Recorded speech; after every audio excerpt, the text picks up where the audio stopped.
आप सभी हितैषी मित्रों को सादर आमंत्रित करता हूं मेरे इस छोटे से YouTube चैनल मैक प्राइम में। आपके आने वाले कल के सुंदर भविष्य की कामना करते हुए आज इस वीडियो में चर्चा करेंगे भगवान शिव की पत्नी सती के कुछ अनसुनी तथ्यों के बारे में। लेकिन इससे पहले आप सभी से मेरा विनम्र निवेदन यह है कि यदि आपको वीडियो पसंद आए तो चैनल को सब्सक्राइब जरूर करना।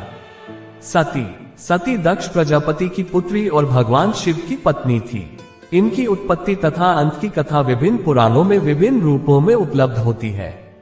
शक्ति, ऊर्जा, वैवाहिक सुख, दीर्घायु, सौंदर्य, सद्भाव, आकर्षण, युद्ध, शांति, रौद्रता, सौम्यता, सुख, प्रकृति, पतिव्रत, धर्म, स्त्रीत्व, संस्कार और सदाचार की देवी। शैव पुराणों में भगवान शिव की प्रधानता के कारण शिव को परम तत्व तथा शक्ति शिवा को उनकी अनुगामिनी बताया गया है।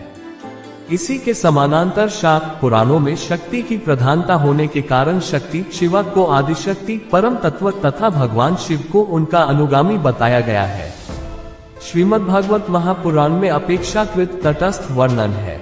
इसमें दक्ष की स्वयंभू मनु की पुत्री प्रसूति के गर्भ से 24 कन्याओं के जन्म की बात कही गई है।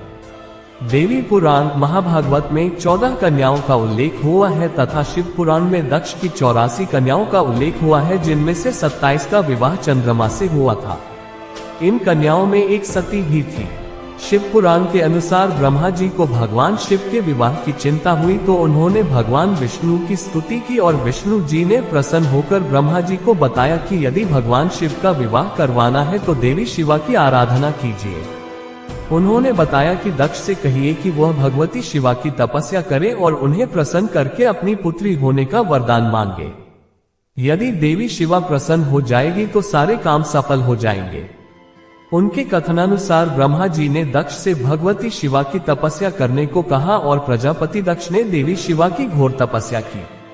उनकी तपस्या से प्रसन्न होकर शिवा ने उन्हें वरदान दिया कि मैं आपकी पुत्री के रूप में जन्म लूंगी। मैं तो सभी जन्मों में भगवान शिव की दासी हूँ, अतः मैं स्वयं भगवान शिव की तपस्या करके उन्हें प्रसन्न करूंगी और उनकी पत्नी बनूंगी। साथ ही उन्होंने दक्ष से ये भी कहा कि जब आपका आदर मेरे प्रति कम हो जाएगा तब उसी समय मैं अपने शरीर को त्याग दूंगी, अपने स्वरूप में लीन हो जाऊंगी अथवा दूसरा शरीर धारण कर लूंगी। प्रत्येक सर्ग या कल्प के लिए दक्ष को उन्होंने यह वरदान दे दिया। तदनुसार भगवती शिवा सती के नाम से दक्ष की पुत्री के रूप में जन्म लेती है और घोर तपस्या करके भगवान शिव को प्रसन्न करती है तथा भगवान शिव से उनका विवाह होता है। इसके बाद की कथा श्रीमद्भागवत महापुराण में वर्णित कथा के काफी हद तक अनुरूप ही है। वीडियो पसंद आए तो चैनल को सब्सक्राइब जरूर करना। प्रयाग में प्रजापतियों के एक यज्ञ में दक्ष के पधारने पर सभी देवतागण खड़े होकर उन्हें आदर देते हैं, परंतु ब्रह्मा जी के साथ शिव जी भी बैठे ही रह जाते हैं। लौकिक बुद्धि से भगवान शिव को अपना जामाता अर्थात पुत्र समान मानने के कारण दक्ष उनके खड़े न होकर अपने प्रति आदर प्रकट न करने के कारण अपना अपमान महसूस करता है और इसी कारण उन्होंने भगवान शिव के प्रति अनेक कटुक्तियों का प्रयोग करते हुए उन्हें यज्ञ भाग से वंचित होने का शाप दे दिया। इसी के बाद दक्ष और भगवान शिव में मनोमालिन्य उत्पन्न हो गया। तत्पश्चात अपनी राजधानी कनखल में दक्ष के द्वारा एक विराट यज्ञ का आयोजन किया गया, जिसमें उन्होंने न तो भगवान शिव को आमंत्रित किया और न ही अपनी पुत्री सती को। सती ने रोहिणी को चंद्रमा के साथ विमान से जाते देखा और सखी के द्वारा ये पता चलने पर कि वे लोग उन्हीं के पिता दक्ष के विराट यज्ञ में भाग लेने जा रहे हैं, सती का मन भी वहां जाने को व्याकुल हो गया। भगवान शिव के समझाने के बावजूद सती की व्याकुलता बनी रही और भगवान शिव ने अपने गणों के साथ उन्हें वहां जाने की आज्ञा दे दी। परंतु वहां जाकर भगवान शिव का यज्ञ भाग न देखकर सती ने घोर आपत्ति जताई और दक्ष के द्वारा अपने सती के तथा उनके पति भगवान शिव के प्रति भी घोर अपमानजनक बातें कहने के कारण सती ने योगाग्नि से अपने शरीर को भस्म कर डाला। शिवगणों के द्वारा उत्पात मचाए जाने पर भृगु ऋषि ने दक्षिणाग्नि में आहुति दी और उससे उत्पन्न ऋभु नामक देवताओं ने शिवगणों को भगा दिया। इस समाचार से अत्यंत कुपित भगवान शिव ने अपनी जटा से वीरभद्र को उत्पन्न किया और वीरभद्र ने गण सहित जाकर दक्ष यज्ञ का विध्वंस कर डाला। शिव के विरोधी देवताओं तथा ऋषियों को यथायोग्य दंड दिया तथा दक्ष के सिर को काटकर हवन कुंड में जला डाला। तत्पश्चात देवताओं सहित ब्रह्मा जी के द्वारा स्तुति किए जाने से प्रसन्न भगवान शिव ने पुनः यज्ञ में हुई क्षतियों की पूर्ति की तथा दक्ष का सिर जल जाने के कारण बकरे का सिर जुड़वा कर उन्हें भी जीवित कर दिया। फिर उनके अनुग्रह से यज्ञ पूर्ण हुआ। वीडियो पसंद आए तो चैनल को सब्सक्राइब जरूर करना।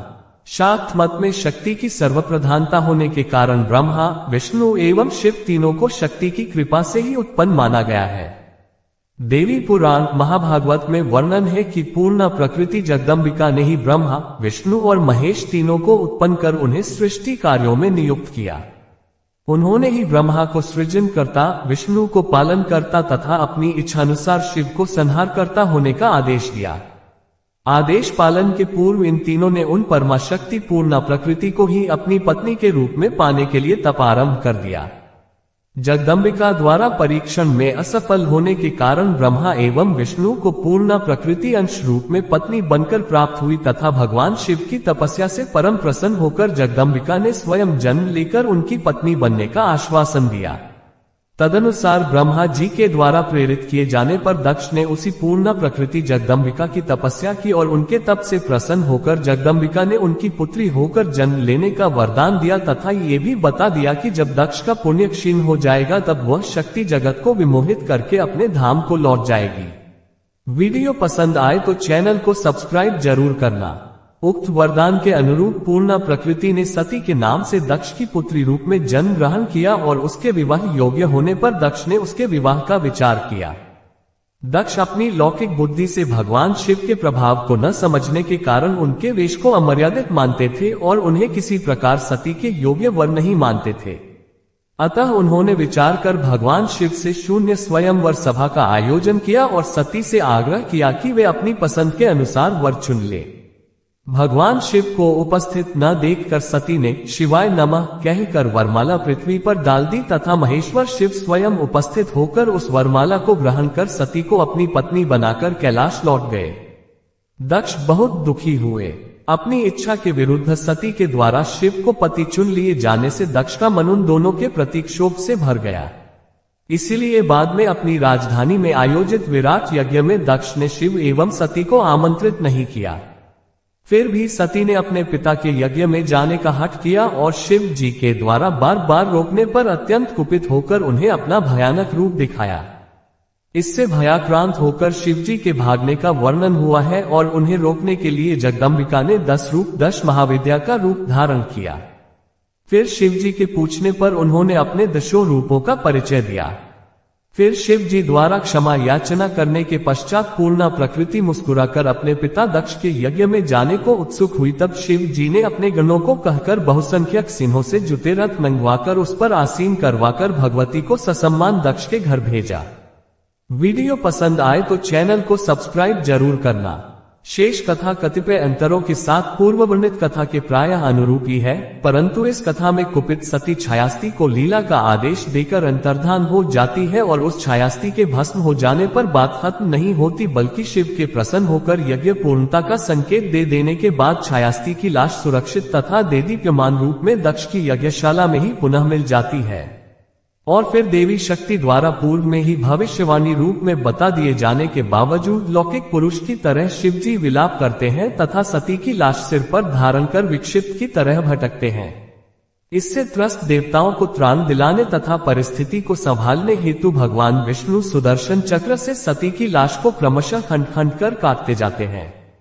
इस प्रकार सती के विभिन्न अंग तथा आभूषणों के विभिन्न स्थानों पर गिरने से वे स्थान शक्तिपीठ की महिमा से युक्त हो गए।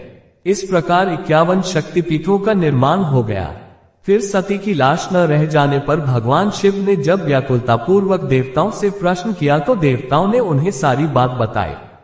इस पर निश्वास छोड़ते हुए भगवान शिव ने भगवान विष्णु को त्रेतायुग में सूर्यवंश में अवतार लेकर इसी प्रकार पत्नी से वियुक्त होने का शाप दे दिया और फिर स्वयं 51 शक्तिपीठों में सर्वप्रधान कामरूप में जाकर भगवती की आराधना की और उस पूर्ण प्रकृति के द्वारा अगली बार हिमालय के घर में पार्वती के रूप में पूर्ण अवतार लेकर पुनः उनकी पत्नी बनने का वर प्राप्त हुआ। इस प्रकार यही सती अगले जन्म में पार्वती के रूप में हिमालय की पुत्री बनकर पुनः भगवान शिव को पत्नी रूप में प्राप्त हो गई। प्रिय मित्रों, ये थी देवी सती के बारे में छोटी सी जानकारी। वीडियो पसंद आया तो चैनल को सब्सक्राइब जरूर करना। कल फिर एक नए वीडियो के साथ मिलेंगे, तब तक आप सब खुश रहे, मस्त रहे।